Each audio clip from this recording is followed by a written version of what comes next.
Continuación de la clase 9 para comprender mejor y así mejorar tu pronunciación en guaraní. 121.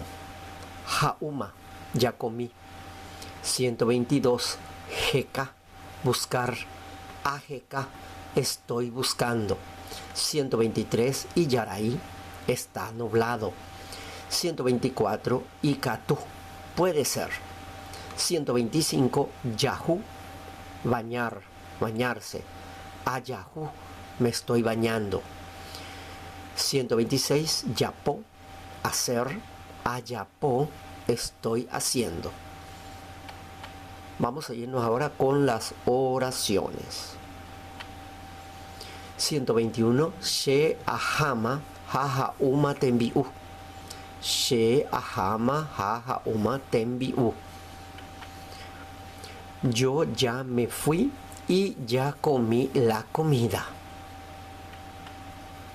122. She ajeka handa topai she camisa. She ajeka handa topai she camisa.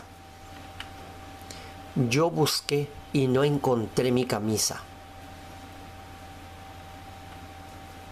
123. Cueje y yaraiko aipi. Cueje y yaraiko aipi.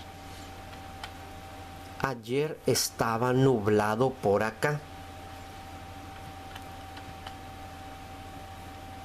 124. Koero ikatu ahanderogape. Ayapo hanwa debe de shikerona.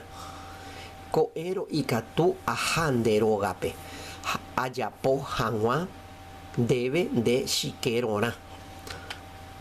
Mañana puede ser que me vaya en tu casa para hacerte tu chiquero.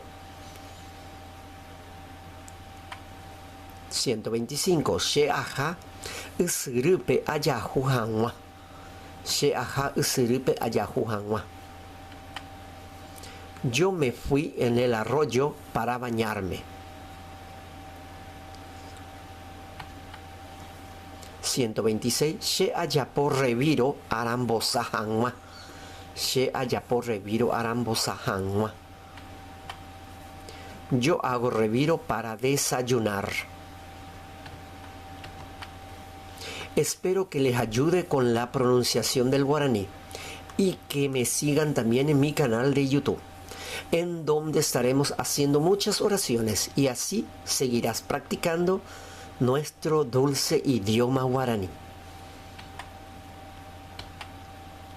Abuye, gracias.